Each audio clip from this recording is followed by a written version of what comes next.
சில நம்ம ட்ரெடிஷ்னல் சிஸ்டமில் சூரியன் இல்லாத நேரத்தில் பார்க்கணும். சாயங்காலம் போனால் ஜோதிடம் பார்க்க மாட்டாங்களா? சன்செட் பார்க்கக்கூடாது. அவங்க சிஸ்டம் அந்த மாதிரி. ஏன்னா சூரிய உதயம்ங்கிறது ஒரு பேஸ் பாயிண்ட். ஐச்சிங்க்கு பெருவிரல் வேண்டாம். சூரிய உதயம் சூரியன் இருக்காரா இல்லையாங்கிற அந்த கணக்கெல்லாம் போடவே இல்லை. இங்கே ஜோதிடத்தில் 9 கோள்கள் வச்சு பார்ப்பாங்களா? அந்த மாதிரி இருக்காங்க. இங்கே 8 ஃபினாமினன்னு சொல்லுவாங்க. அந்த 8 தான் வந்து இந்த இது, அதாவது அனிமல் போன்ஸ். அதை வந்து கொளுத்தி அதில் கிராக் அப்படின்னு வரும். அந்த கிராக்கை கொண்டு அவங்க அதை வச்சு படிப்பாங்க. வேட்டையாடுற காலம் முடிஞ்சுது. இதுக்கு பேர் ஓரக்கல் போன். இது வந்து இப்போ நம்ம காலத்துக்கு பொருந்தாது. இதில் என்னென்னா மிஞ்சி போன அந்த தொடை எலும்பை யூஸ் பண்ணுவாங்க. காலம் மாறி மனுஷங்க வந்து பூமியை ஜெயிச்சு பயிரெல்லாம் வந்த பிறகு மிலோஃபில் அப்படிங்கிற ஒரு பிளான்ட்ல இருந்து இந்த மாதிரி ஸ்டிக் எடுப்பாங்க. இந்த மாதிரி படிக்கிற விஷயம் வந்து 18 தடவை பண்ணணும். ஒரு கான்சென்ட்ரேஷன் இருக்காது, கேள்வி மேலே ஒரு கவனம் இருக்காது. எனக்கு அதெல்லாம் தெரியாது, அந்த 18 இது பண்ணுற அளவுக்கு எனக்கு பொறுமை இல்லை, அப்போ நான் என்ன பண்ணட்டும் அப்படின்னு ஒரு கேள்வி வரும். அதுக்கு என்ன பண்ணாங்க முன்னோர்கள்? அவங்களே வழி சொல்லிட்டு போயிட்டாங்க. இதுதான் அந்த ஐச்சிங்கோடைய structure. From nothing came one gave birth to 2 gave birth to 4 they gave birth to many. இதை பேஸ் பண்ணி சவுத் கொரியாவில் சுஜோக் அப்படிங்கிற தெரப்பி சிஸ்டம் இவால்வ் பண்ணிருக்காங்க. என்ன சொல்லுவாங்கன்னா, if TCM and acupuncture are treasure, அதெல்லாம் பெரிய புதையல் அப்படின்னா அதை திறக்கிற சாவி ஐச்சிங். இப்போ தமிழ்நாட்டில் ஜோதிடம் முதல்ல இருக்குல்ல, அதுக்கும் இந்த ஐச்சிங்க்கும் ஏதாவது ஒற்றுமைகள் இருக்கா, இல்லை ரெண்டு வேற வேறையா சார்? முதல்ல ஒற்றுமையை பார்ப்போம். ஓகே. பல முறைகள் அதில் ஒன்றுன்னா போவோம். பழமையிலிருந்து வருவோம். Okay sir. அகஸ்திய மாமுனி எழுதின பாச்சிகை சிலர் கேள்விப்பட்டிருக்கலாம், சிலருக்கு தெரியாமல் இருக்கலாம். சகாதேவன் பஞ்சபாண்டவர்கள் ஒருத்தர், அவர் எழுதிய ஆரூடம். இத்தனோண்டு தான் இருக்கும் புஸ்தகம் மாதிரி. அது ஆரூடம் சொன்னாங்கன்னு கேள்விப்பட்டிருக்கேன். ஓகே. ஓலைச்சுவடிகள். ஓலைச்சுவடியில் வந்து பெருவிரல் பொருந்தனம். ஓகே. 18 காண்டம் என்ன இருக்கும். உங்கள் கேள்வியை பொறுத்து ஏடு கிடைக்கிறத பொறுத்து அந்த காண்டம் படிப்பாங்க. பெருவிரல் பொருந்துறதுனா என்ன சார்? பெருவிரல்னா கட்ட விரல். நம்மளோட இது பொருந்தினாலும் பொருந்தினா இப்போ ஆண்னா வலது கை, பெண்ணா இடது கை. அதை கொடுத்து தான் அவங்கக்கிட்ட கேட்கணும், எனக்கு கொஞ்சம் ஏடை எடுத்து படிக்க உதவி செய்யுங்க அப்படி போகும். அதில் இன்னொரு வித்தியாசமான ஒரு டெக்னிக் இருக்குது. என்னென்னா சிஸ்டம். அது ஜீவநாடி. ஜீவநாடின்னு நம்ம ஊரில் ஒரு ஐயா இருந்தார். ஓகே. அனுமத் தாசன் பேர் அவருக்கு. அவர் இப்போ இல்லை, காலமாயிட்டார். அவர் ஜீவநாடி படித்தார். ஓகே. இப்போ இன்னும் நிறைய பேர் அங்கங்கே அவங்க ஊரில் வேறு வேறு இடத்துல படிச்சுட்டு இருக்காங்க. ஜீவநாடியில் என்னென்னா எழுத்துக்கள் வரும் மறையும், கை விரல் தேவையில்லை. ஓகே. அப்போ அங்கே போய் உட்காந்து ப்ரே பண்ணி ரெக்வஸ்ட் பண்ணி கேட்டு அவங்க படிக்கணும். ஓகே. இது தவிர சோழி பிரஸ்னம், அஸ்தமங்கல பிரஸ்னம், தாம்பூல பிரஸ்னம், நிமித்தம், சரம், சகுனம், ஜாமக்கோல் பிரஸ்னம் சொல்ல விட்டுட்டேன் முதல்ல. ஓகே. ஜாமக்கோல்னு ஒரு மெத்தட் இருக்குது. இவ்வளவும் இருக்குது. ஐச்சிங்கும் இருக்குது, டேரோ, அது மாதிரி எல்லாமே சிஸ்டம், ரூன்ஸ் அது எல்லாமே இருக்குது. இதில் என்ன புரிஞ்சுக்கணும், ஒற்றுமை என்னென்னா, சிந்தனை என்னென்னா உதவி செய்கிறது. இந்த நபருக்கு அவருடைய குறிப்பிட்ட அந்த நிலைமையோ கஷ்டமோ இல்லை ஒரு சங்கடமோ அதில் அவருக்கு ஏதாவது உதவி கிடைக்குமா, வழிகாட்டுதல் இருக்குமா, தவறுகளை தெரிஞ்சு அதை களைஞ்சு நீக்கிறதுக்கு ஏதாவது உபாயம் கிடைக்குமா. ஓகே. அதுதான் எய்ம். ஓகே. இது ஒற்றுமை. வேற்றுமை புரிஞ்சுக்கிறதுக்காக மட்டும் சொல்கிறேன். இப்போ ஃபார் எக்ஸாம்பிள் சில நம்ம ட்ரெடிஷ்னல் சிஸ்டமில் சூரியன் இல்லாத நேரத்தில் பார்க்க முடியும். அதாவது சன்செட். சாயங்காலம் போனால் ஜோதிடம் பார்க்க மாட்டாங்களா? Sunset okay. பார்க்கக்கூடாது. அவங்க சிஸ்டம் அந்த மாதிரி. ஓகே. ஏன்னா சூரிய உதயம்ங்கிறது ஒரு பேஸ் பாயிண்ட். இப்போ இதிலெல்லாம் உதயம், கவிப்பு, ஆரூடம் அப்படின்னு ஜாமக்கொள்ள வரும். அதில் சூரிய உதயம் என்க. அதனால் பார்த்தீங்கன்னா அன்றைக்கி பஞ்சாங்கத்தை எடுத்து அன்றைக்கி அந்த ஊரில் எப்போ சூரிய உதயம்னு பார்ப்பாங்க. ஓகே. ஐச்சிங்க்கு பெருவிரல் வேண்டாம். ஓகே.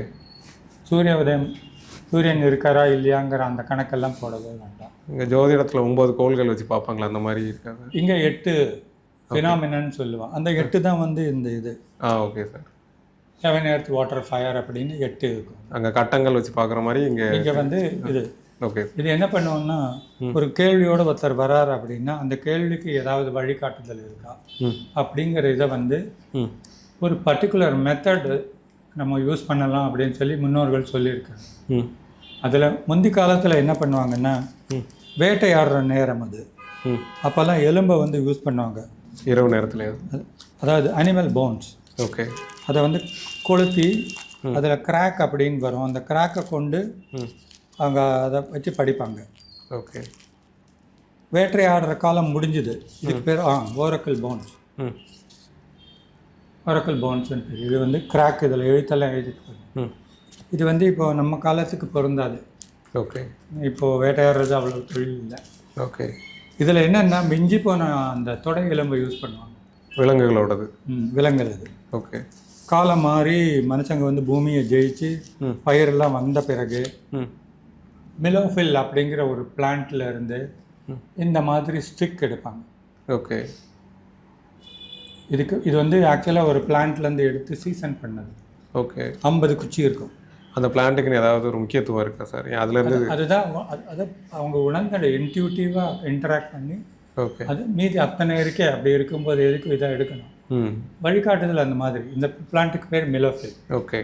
இதில் 50 குச்சியை ஒன்றா வச்சுட்டு அதில் ஒன்று ஒரு அடையாளம் இல்லை வந்து என்ன சொல்கிறது சாட்சி அந்த மாதிரி வச்சுட்டு மீதி 49 ரெண்டாக பிரித்து அந்த பிரித்ததை 2 பாகமும் தனியாக வச்சு ஒரு பாகமாக எடுத்து அதுலேருந்து 4 நாளாக பிரித்து அதில் வர மீதி என்ன பண்ணுவாங்க இப்படி விரலில் சொரிக்கும்.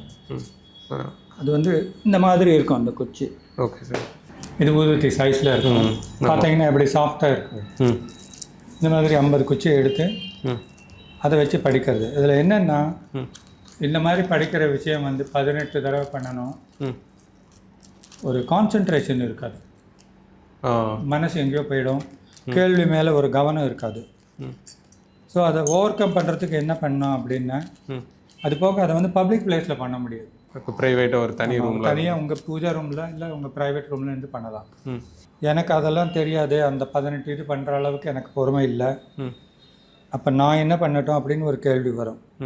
அதுக்கு என்ன பண்ணாங்க முன்னோர்கள் அவங்களே வழி சொல்லிட்டு போயிட்டாங்க. பின்னாடி இப்போல்லாம் மாறுவாங்கன்னு தெரிஞ்சு அவங்களே சொல்லிட்டாங்களே. காலம் மாறும் அதுக்கு தகுந்த மாதிரி. இப்போ என்ன பண்ணாங்க காயின் மெத்தட். இது மாதிரி 3 காயின். இந்த காயினில் என்ன விசேஷம் அப்படின்னா காயினில் ஒரு வட்டம் இருக்கும், நடுவில் ஒரு சதுரம் இருக்கும். இதில் அந்த ட்ரினிட்டி அப்படிங்கிற 3 இதில் இருக்கும். வட்டம் ஆகாயத்தையும் சதுரம் பூமியும் நம்ம கையாளும் போது மனித சமுதாயம் அதோடு சேரும். மனித சமுதாயம்னு சொல்கிற வார்த்தை குறுகலான உபயோகம். முழு உபயோகம் என்னென்னா எல்லா படைப்பும். ஸோ இது 3 சேர்ந்து இன்ட்ராக்ட் பண்ணி ரிசல்ட் வரும். ஓகே. ஸோ இந்த காயினை டாஸ் பண்ணும்போது 4 வேல்யூ வரும். ஓகே. அந்த 4 வேல்யூவில் ஏதாவது ஒரு வேல்யூ தான் அந்த டைம் வேலிடாக இருக்கும்.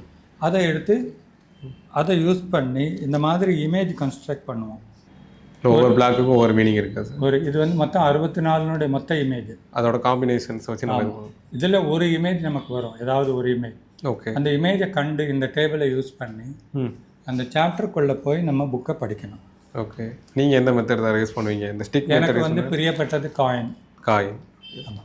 ஏன்னா அது சௌகரியம். ஓகே. டைம் கன்சியூம் ஆகாது. ரெண்டுமே ஒரே மாதிரி இருக்குமா இல்லை ஏதாவது சேஞ்ச் ஆகும்? கொஞ்சம் வித்தியாசம் இருக்கும். ஓகே. ஏன்னா அந்த ப்ராபபிலிட்டியில் அக்யூரஸியில் ஏதாவது மாறுமா? Accuracy experience will tell you you're correct. அவனுக்கு வேணும்னு அவனுக்கு படிக்கணும்னு இருந்தால் தான் வந்து ஸ்டிக்குக்கு போவான். ஓகே. இல்லைன்னா you will come to coin. இப்போ கம்ப்யூட்டரில் பண்ணுறாங்களே காயினை இக்னோர் பண்ணிட்டு ஓகே அவன் என்ன பண்ணுவான், வர்ச்சுவல் 3 காயின் வச்சு அதை வச்சு எக்ஸாகிராம் இந்த இமேஜ் ஜெனரேட் பண்ணி படிச்சிருவாங்க. ஓகே. டிஜிட்டலாக இப்போ ஐச்சிங் பண்ணுறாங்க. டிஜிட்டலாக ஐச்சிங் படிக்கலாம். அதான் அதில் இந்த முறைகளுக்கு ஒரு என்ன சொல்கிறது நிறை குறை இருக்கும் இல்லையா. காயின் ஈஸி சொன்ன மாதிரி கம்ப்யூட்டரும் ஈஸி. ஆனால் கம்ப்யூட்டரில் மூவிங் லைன்ஸ்னு ஒன்று இதில் வரும். ஓகே. அதை வந்து அவ்வளோ ஈஸியாக காட்டாது. சில ப்ரோக்ராம் எழுதின ஆத்தருக்கு ஐச்சிங் முழுசாக தெரியாது. அதனால் அவன் வந்து அந்த மூவிங் லைன் கொடுத்துருக்க மாட்டான். மூவிங் லைன் கொடுக்கலன்னா ஒரு இமேஜ் தான் வரும். ஓகே. மூவிங் லைன் வந்ததுன்னா இதில் இமேஜ் மாறிடும். ஓகே. இமேஜ் மாறுறதுன்னா you will land up in a new situation. Oh. நியூனா என்டையர்லி நியூ. அதை என்ன சொல்லுவாங்கன்னா ப்ரோக்னாஸ்டிகேஷன் அப்படின்னு சொல்லுவாங்க. இதுதான் அந்த ஐச்சிங்கோடைய ஸ்ட்ரக்சர். இந்த பாட்டு சொன்னேன் இல்லையா. ஆமாம். ஃப்ரம் நத்திங் கேம் 1 அந்த round 1 gave birth to 2, 2 gave birth to 4, they gave birth to many. Okay. இதை பேஸ் பண்ணி சவுத் கொரியாவில் சுஜோக் அப்படிங்கிற தெரப்பி சிஸ்டம் இவால்வ் பண்ணியிருப்பாங்க. ஓகே. அதுக்கு வந்து அந்த மாஸ்டர் சொல்லுவார், ஐ evolved the body types Tai Yin, Tai Yang, Shao Yin, Shao Yang. நம்ம ஏனோ அதுக்கு போயிட்டோம். I Ching is useful in health அந்த பேஷண்ட் அந்த பர்சனுடைய கண்டிஷன் எப்படி இருக்குது அதனுக்கு ப்ரோக்னாசிஸ் அப்படின்னு சொல்லுவாங்க. அதாவது மருந்து கொடுத்து இல்லை ஊசி போட்டு இல்லை வேறு ஏதாவது தெரப்பி கொடுத்தா அவருடைய ஆரோக்கியம் எப்படி போகும் அப்படிங்கிறத தெரிஞ்சுக்கிறதுக்கு ஐச்சிங் உதவும். ஓகே. முன்னோர்கள் என்ன எழுதி வச்சாங்கன்னா ட்ரெடிஷ்னல் சைனீஸ் மெடிசன் ஒரு சிஸ்டம். அதில் வந்து மருந்து கொடுக்கறது, டிகாக்ஷன், அப்புறம் வந்து அக்குபஞ்சர் நீடில் போடுறது, ஃபுட்டு, ஃபயர் தெரப்பி, கப்பிங் அப்படின்னு பேர், ஹிஜாமான்னு பேர். இப்போ கப்பிங் நிறையா நம்ம முதுகுலெல்லாம் இது பண்ணி வைப்பாங்க. ஆமாம், அது பேர் வேக்யூம் கப்பிங். ஓகே. நம்ம ஊர்லேயும் அது உண்டு. பார்ட்டிகல் வந்து ரொம்ப சூடாக்கிட்டு ஆமாம் வயிற்றுல இங்கே வைப்பாங்க. வயிறு வலியின் பிரச்சனைகளுக்கு கப்பிங். அது எதுக்குன்னா அந்த பிடிப்பு விடுறதுக்கு, வாயு பிடிப்பு அதெல்லாம் போகும், கொஞ்சம் பிரிஸ்காக இருப்பாங்க. ஸோ அந்த மாதிரி அந்த சிஸ்டம் எல்லாம் ஐச்சிங்லேருந்து வந்து என்ன சொல்லுவாங்கன்னா, if TCM and acupuncture are treasure, அதெல்லாம் பெரிய புதையல் அப்படின்னா அதை திறக்கிற சாவி ஐச்சிங். ஓகே. இந்த நாலேஜ் இருந்தால் டிசிஎம், அக்குபஞ்சர் அதெல்லாம் வந்து பெட்டர் ரிசல்ட்ஸ் கொடுக்கும். ஓகே. ஐச்சிங்கில் இருந்தால் அக்குபஞ்சர் கிரியேட் ஆச்சா அப்படின்னு சொல்லலாம். ஓகே. ஐச்சிங் தான் ஃபவுண்டேஷன். இந்த தியரி இதுலேருந்து வந்திருக்கிறது. ஓகே. ஏன்னா இந்த 5 எலிமெண்ட் தியரிங்கிறது வந்து அதுக்கு பேர் ஊசிங் அப்படின்னு பேர் சைனீஸில். ஊசிங் இங்கேருந்து வந்தது. இது எப்படி 5 8 இல்லையா? ஆமாம். அந்த 5 ப்ரிவைல்ஸ். ஓகே. ஸோ எப்படி வரும் இது வந்து, for example, using I Ching this doctor has done a diagnosis. Okay. இந்த டாக்டர் வந்து இப்போ இவர் பேர் மிகிஷிமா. இவர் வந்து சாங்கோ கொபயாசின்ற ப்ரொஃபஸர் டோக்கியோ யூனிவர்சிட்டியில் இருக்கவருடைய student, English doctor, allopathic doctor. இவருக்கு ஐச்சிங் தெரியும். ஒரு பேஷண்ட்டுக்காக அவர் என்ன கேட்குறாருன்னா, இந்த பர்டிகுலர் பர்சனுக்காக கன்சல்ட் பண்ணும்போது வந்த பதம் இது ஸ்பியர்டு ஃபிஷ், அதாவது முள் குத்தின மீன். Support will come from cortisons. there is nothing that cannot improve, all will be favorable. அதான் அர்த்தம் அதுக்கு. ஸோ இதை படிச்சுட்டு அவர் என்ன சொல்கிறாரு, அந்த பேஷண்ட்டுக்கு நீ போய் அக்குபஞ்சர் தெரப்பி எடுத்துக்கோ ஓகே அப்படிங்கிறாரு. இவர் போய் அக்குபஞ்சர் டாக்டரை பார்க்க போகும்போது அவர் வந்து வக்கமையா அப்படிங்கிற ஒரு டாக்டரை பார்க்குறாரு. அதுக்கு அர்த்தம் என்னன்னா, யங் கார்டிசான். இங்கே வார்த்தை வந்தது இல்லையா? ஆமாம். You will get help from cortisons. Okay. கார்டிசான்கள் வந்து நேரடியாக டிரான்ஸ்லேட் பண்ணனா பணிப்பெண்கள்னு சொல்லலாம். ஓகே. இந்த இடத்துல அதுக்கு அர்த்தம் உதவியாளர்கள். இல்லை, ஸ்பியர்டு ஃபிஷ்னு வந்தது அந்த அக்குபஞ்சர். இங்கே அங்கே அந்த டாக்டர், அந்த பேஷண்ட் போய் டாக்டரை பார்த்து அவரை கேட்கும்போது டாக்டர் சர்ப்ரைஸ் ஆகிட்டார். ஓகே. எனக்கு அக்குபஞ்சர் தெரியும்னு உங்களுக்கு எப்படி தெரியும்னு. அப்போ அவங்க சொல்லுவாங்க, டாக்டர் மிகிஷிமாங்கிறவர் எனக்கு சொன்னார் அப்படின்ட்டு சொல்கிறாங்க பாருங்க. thereafter he went to him for treatment and cured his abdominal problem in a short period of time. இது வந்து அந்த ரைட்டிங்கோடைய ஒரு காட்டணுமேங்கிறதுக்காக அந்த பேஜ் மட்டும் எடுத்துனேன். ஓகே. இதே இதுக்கு இன்னொரு அர்த்தமும் இருக்குது. ஸ்பியர்டு ஃபிஷ் அப்படிங்கிறது வந்து அக்குபஞ்சர் உதவி செய்யும் மருத்துவ குணத்துக்கு. Take the stringed fish to palace gain favour. இது என்னது, ஐச்சிங்கில் நான் முதல்ல சொல்லும்போது வேலைக்கு போகலாம், ஜாபு, ஃபாரின் எல்லாம் சொல்லும்போது ஒன்றை விட்டுட்டேன். என்ன தெரியுமா? காக்கா பிடிக்கிறது. ஓகே. இந்த இது வந்தோடனே காக்கா பிடிக்கிறதுனா ஃபேவர் கெயின் பண்ணுறது. ஓகே. அந்த நபருக்கு இப்படி மீனை இப்படி தொங்க விட்டு இப்படி குச்சி மாதிரி இருக்கும், அதில் இப்படி எடுத்துகிட்டு போவாங்க. இப்போ கூட you can see that as a common sight. அந்த மாதிரி எடுத்துகிட்டு போவோம். அதாவது stringed fish to the palace and gain favour. Okay. ஒரு கேஸ் ஸ்டடி சொல்கிறேன், இன்ட்ரெஸ்டிங்காக இருக்கும், வித்தியாசமாக இருக்கும். ஒரு பையன் பேங்க் அந்த பிபிஓ அது மாதிரி எதுலேயோ வேலை செய்கிறாரு. ஓகே. அதுக்கு ஜாப் மாறணும்னு இன்டர்வியூ போகிறாங்க. ப்ராஸ்பெக்டிவ் ஹெச்ஆர் வந்து என்ன சொல்கிறாரு, we will meet outside. Okay. அங்கே போனால் இவர் என்ன கேட்ட ஐச்சிங்கில் கன்சல்ட் பண்ணால் இந்த லைன் வந்தது, stringed fish to the palace and gain favour. நான் சொன்னேன், நீ வந்து சீ ஃபுட் ஆஃபர் பண்ணுற ரெஸ்டாரண்ட்டுக்காக கூட்டிகிட்டு போ. Okay. Go and meet they. Okay. அவர் அங்கே வர சொன்னாங்க, இவர் போனாங்க, சாப்பிட்டாங்க. கடைசியில் அவர் கேட்டாராம், எனக்கு சீ ஃபுட் பிடிக்கும்னு உனக்கு எப்படி தெரியும்னு. ஓகே. அவருக்கு தெரியாது, ஐச்சிங் கைடன்ஸ் கொடுத்து தான் அவர் அங்கே சீ ஃபுட் ரெஸ்டாரண்ட்டுக்கு வந்தாருங்க. ஓகே. இது வந்து practical application. It is not just theory. Okay. அதே மாதிரி இது வந்ததுன்னா ஃபீமேல் பர்சன்ஸ் உதவி செய்வாங்க.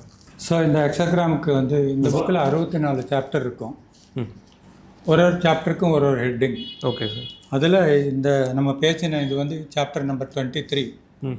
Line number 5. ம். Take a string of fish to the occupant of the palace, okay. You will find favour. Okay. இதுதான் அது. ஸோ இது வந்து ஆக்சுவல் கேஸ் ஸ்டடி. இது நான் படித்தது 2014. ஓகே. இந்த நபருக்கு ஏதோ ஒரு கேள்வியே வந்து இன்கம் ஜென்ரேஷனை பற்றி. ஓ, எப்படி வருமானம்? What should I do to generate income immediately. Okay. அவருக்கு பதில் சொல்லும்போது இந்த நம்பர் வருது. ம். நான் இந்த மாதிரி சொன்னேன், உனக்கு வந்து ம். ஆப்பர்ச்சுனிட்டி எங்கள் லைனில் இருக்குது, gain favour from ladies of the court ம். அப்படின்னு வார்த்தை எழுதியிருக்கேன். அவர் கன்ஃபார்ம் பண்ணிட்டார். He agreed that he has a case before a lady judge. Okay. அந்த இடத்துல டீல் பண்ணுறவங்க ஒரு ஃபீமேல் பர்சனாக இருப்பாங்க, அவங்க உதவி செய்வாங்க. ஸோ அதுதான் எக்ஸாகிராம் நம்பர் 23 அது. ஓகே. யாராவது ஒரு லாட்ரி அந்த மாதிரி எடுத்துகிட்டு எனக்கு இந்த நம்பர் வருமானன்ற மாதிரிலாம் கேட்டிருக்காங்களா? பொதுவாக எனக்கு அதில் ஈடுபாடு இல்லை. ஓகே. ஆனால் ஐச்சிங்களா அதெல்லாம் ப்ரெடிக்ட் பண்ண முடியும்? கேட்டவங்க இருக்கலாம். ஓகே. கேட்டவங்க இருக்கலாம். ஃபார் எக்ஸாம்பிள் கேம்பிளிங்கில் இதை யூஸ் பண்ணியிருப்பாங்க. ஓகே. ஆனால் அவங்கெல்லாம் வந்து என்ன சொல்கிறது, கேம்பிள் பண்ணாலும் அதுலேயும் ஒரு நேர்மை இருக்கும். ஓகே. ஒரு நேர்மை இருக்கும். அதாவது ஜென்ரலாக இதில் என்னென்னா, it helps you to become rich. Okay. But it does not tell you to become greedy too much. பேராசை இருக்கு. பேராசையை வளர்க்குற மாதிரி இருக்காது. அதனாலேயே என்னுடைய ஸ்டூடெண்ட் ஒருத்தர் வந்து நான் பிட்காயினில் பணம் போட்டேன் சார் அப்படின்னாரு. ஓகே. ஐச்சிங்கில் கேட்டால் சொல்லுது 2 years ஆகும் எனக்கு. நான் அவங்ககிட்ட திரும்ப பேசும்போது அவன் சொல்ல, ஆமாம் சார் எங்களுக்கு சொன்னாங்க 2 years ரிட்டர்ன் ஆகும், ரிட்டர்ன் வரத்துக்கு 2 years. ஷேர்ஸ் பற்றிலாம் கேட்பாங்களா? ஷேர் மார்க்கெட் பற்றிலாம்? ஷேர் மார்க்கெட் பற்றி கேட்கலாம். There are writings. Okay. I Ching knowledge use பண்ணி. ஆனால் அவங்கெல்லாம் வந்து fundamental analysis, technical analysis, candle chart reading, understanding the market behaviour, risk profile assessment, இவ்வளோ விஷயம் சொல்லியிருக்கேன் பாருங்க. ஓகே. இதெல்லாம் இல்லாமல் பிளைண்டாக போனாங்கன்னா சில நேரங்களில் அதிர்ஷ்டம் இருந்ததுன்னா லக் வரும். நான் சிலருக்கு என்னுடைய இந்த அனுபவத்தில் நிறைய பேருக்கு கன்சல்ட் பண்ணிட்டு வார்ன் பண்ணியிருக்கேன். இப்போ கூட சமீபத்தில் ஒருத்தருக்கு படிக்கும்போது சொன்னேன், stop when you make loss. இவன் என்ன பண்ணுவான், அதை வந்து ஆவரேஜ் பண்ணான்னு பார்ப்பான், அது திருப்பியும் வேறு எதுலேயாவது போகலான்னு பார்ப்பான். ஒன்று. ரெண்டாவது வந்து அந்த moment assessment of the market sentiment அதை தெரிஞ்சுக்காமல் பிளைண்டாக போகிறது வந்து it's not good. Okay. One will make loss. அதான் என்ன சொல்லுவாங்கன்னா லாங் போகிறதும்பான். ஓகே. மார்ஜின் ட்ரேடிங் அப்படிம்பான். ஓகே. ஒரு 10 லட்சம் இருக்கும், 1 கோடிக்கு ஆர்டர் போடுவான். அதில் ஒரு 10% லாஸ் அன்றைக்கி வந்ததுன்னா இவங்க கதை என்ன? போகக்கூடாதுன்னு சொல்லலை, ப்ரொவைடட் யூ ஆர் ரீசனபிள். ஒருத்தனுக்கு வந்து புக்கில் படித்து நான் சொன்னேன், you take a course on technical analysis. Okay. அந்த பையன் டியூபாண்ட் அந்த மாதிரி கம்பெனியில் வேலை செய்கிறாரு, கொஞ்சம் இன்கம் இருக்குது. ஸ்டாக் மார்க்கெட்டில் ஒய் நாட் ஐ டேபிள், அதுக்கு பேர் டேபிளிங்னு பேர். அப்படின்னு போய் அவருக்கு இந்த நாலேஜ் இல்லைங்கிறது ஐத்திங் ரிவீல் பண்ணிச்சு. ஓகே. அதுக்கு என்ன எக்ஸாம்பிள் சொல்லி தெரியுமா, இந்த கோழி வந்து செவுத்து மேலே உட்காந்துக்கும், இல்லை ஓட்டு மேலே ஏறி உட்காந்துக்கும். அது பறந்து பார்த்துட்டு தானும் பறக்கிறேன்னு நினச்சேன். அது இல்லாத தன்னுடைய திறமையோ தன்னுடைய அறிவுக்கான அந்த புரிதலோ அந்த ஸ்கில்லோ இல்லாமல் வந்து ஓவர் ஆம்பிஷன். ஓகே. அது பண்ணக்கூடாதுன்னு வார்ன் பண்ணும். But honestly you should avoid asking that question. அதே மாதிரி கேமில் பெட்டிங், இப்போ கிரிக்கெட்லலாம் யார் மேட்ச் அதெல்லாம் வந்து அவ்வளவு எனக்கு அதில் பண்ணியிருக்காங்க. வேர்ல்டில் some other parts of the world there are people who are professionals who do this kind of betting. இப்போ கூட உமன் கிரிக்கெட் நடந்து யாரும் கேட்டாங்களா சார்? ஆமாம், என்னுடைய ஒரு ஸ்டூடெண்ட் கேட்டார். அதுக்கு அந்த அவர் கேட்ட கேள்விக்கு எனக்கு பதில் என்ன தெரியுமா, சைலன்ஸ். ஆனால் ஐச்சிங்கில் என்ன பதில் சொல்லிச்சு தெரியுமா, வெயிட்டிங். இவர் அந்த நிலைமை தெரிஞ்சிக்க முடியாததுக்கு முன்னாடியே இவர் கேள்வி கேட்டார். ஓகே. கடைசியில் அவங்க ஜெயிச்சாங்கன்னு இப்போ தகவல் வருது. ஆமாம். பொதுவாக அதெல்லாம் வந்து not a greater purpose. Okay. I Ching என்ன எய்ம் பண்ண தெரியும், ஒரு ஆர்வத்தில் கேட்குறாங்க. ஆர்வத்துக்காக அந்த நாலேஜை டெஸ்ட் பண்ணதுக்காக கேட்கலாமே தவிர அதையே ஒரு தொழிலாக வச்சுக்கக்கூடாது. பண்ணுறவங்க இருக்காங்க, ப்ரொஃபஷ்னல் கேம்பிளர், ப்ரொஃபஷ்னல் இவங்க அந்த இதில் பெட் கட்டுறவங்க. எங்கிட்ட நிறைய பேர் வந்து எனக்கு இந்த லோட்டோ ஏதாவது ஜெயிப்பேனா, இல்லை will I become rich overnight. நான் சொன்னேன், work, find a reasonable job, okay, work hard, get along with people, they will help you in becoming rich. Okay. இதில் சொல்லியிருக்கோம், you will get wealth through your neighbor. Okay. எப்படின்னா நியாயமான முறைகள். Not other things. Okay. அந்த network அது இது அதெல்லாம் வகைரா, அது பேரே சொல்ல விரும்பல, அதெல்லாம் இல்லை. ஒரு நியாயமான முயற்சி, ஒரு providing service or product, doing delivering a goods, opportunity to work and earn an income. Okay. அது நியாயமானது. தவறான வழியில் எதுக்குமே ஐச்சிங் பதில் சொல்லாது இல்லையா? தவறான வழியில் பணம் சம்பாதிக்கிறதுக்குலாம் ஐச்சிங் அதில் தவறுன்னு இல்லை. அதாவது எப்படின்னா, you are suppose to be right morally. Okay. You as a person approaching, அதான் கேள்வி கேட்கும்போதே அடக்கம். நம்மளுடைய நான் பிஹெச்டி, நான் ரிசர்ச் சயின்டிஸ்ட், அது சொல்லும்போது எனக்கு சொல்ல தோணுது, என்கிட்ட படித்தவங்க யாரெல்லாம் சொல்கிறேன். Business wise. Okay. Army general. Oh. ஜென்ரலுக்கு என்ன டீச் பண்ண ஆயிடுச்சிங்களேன்னா ஸ்ட்ராட்டஜி. இதில் வந்து ஸ்ட்ராட்டஜி எல்லாம் இருக்கும். Advance, okay, retreat, stay on the left, bunker போட்டுட்டு க்ரூஷியல் பாயிண்ட்ஸ் வாருக்கு போகும்போதெல்லாம் யூஸ் பண்ணுறது. இது வார் ஸ்ட்ராட்டஜி. ஆர்மி ஜென்ரலுக்கு வேறு என்ன தெரியும்? ஓகே. ஓகே. ஸ்ட்ராட்டஜி. இன்க்ரீஸ், இன்க்ரீஸ்னால் பேக்கப்பு. ஓகே. டிக்ரீஸ், ஆளை கூட்டக்கூடாது. ரெடியூஸ் த ஸ்ட்ரென்த் இந்த ஃபீட் அப்படின்னா ஆள் நிறைய இருக்கிறது தான் ஸ்ட்ரென்த் இந்த ஃபீட். சும்மா இந்த கவாத்து பண்ணிட்டு இருப்பான். ஆள் நிறைய இருக்கானேன்னு சொல்லி அங்கே கொண்டு போய் அட்டாக் மார்ச் அப்படின்னு சொல்லக்கூடாது. ஓகே. அது ஒரு இடத்துல சொல்லியிருக்கோம், your increase will produce bad results. Okay. So அதுக்கு தகுந்த மாதிரி ஆளை குறைச்சிக்கிறது. இது ப்ராஜெக்ட்டுக்கும் அப்ளை ஆகும். I have taught this to business managers, managing directors.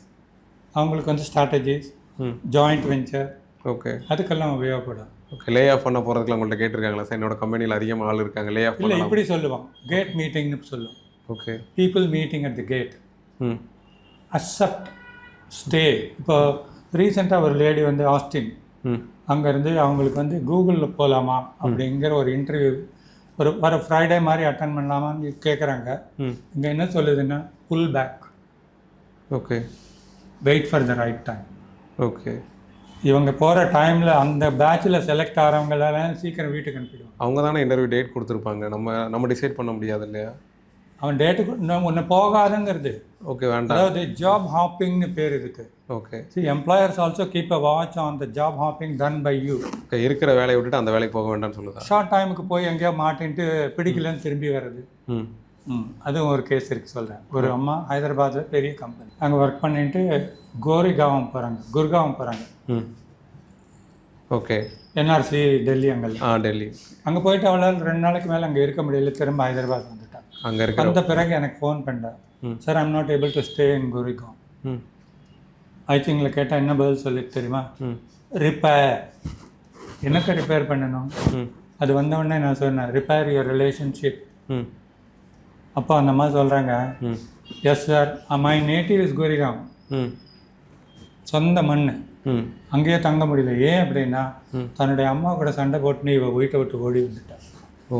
ஃபேமிலியில் ஒரு ரெஸ்பெக்டபிள் அந்த ரிலேஷன்ஷிப் இல்லை. ஓகே. தம்பி கூட எப்பயாவது பேசுவான். மனசுக்கு நிம்மதி இல்லை அந்த பூமிக்கு போனால். ஓகே. ஐச்சிங்கில் என்ன சொல்லுது? Repair the damage already done. அதுதான் சாப்டர் நம்பர் 18 வரும். ஓகே. இந்த இடத்துல ரிப்பேர் பண்ண வேண்டியது ரிலேஷன்ஷிப். நான் அவளுக்கு என்ன அட்வைஸ் கொடுத்தேன் தெரியுமா? Bridge your relationship with your mother. கையில் காலில் விழுந்து காக்கா பிடிச்சி தாஜா பண்ணி ஏதாவது பண்ணி சரி பண்ணிக்கும். அதோட நிறுத்தலை. You have property to be repaired அப்படின்னு சொன்னேன். Okay. Yes sir, I have a house, I am not attending it properly. சரி, அந்த ஒரு வார்த்தை எத்தனை ஆல்ரெடி டேமேஜ் அப்படின்னா, damage already there physically. Okay. நீ எடுக்க வேண்டிய முயற்சி அதை சரி பண்ணுறதுக்கு தான். ஓகே. சரி பண்ணால் திங்ஸ் மாறிடும்.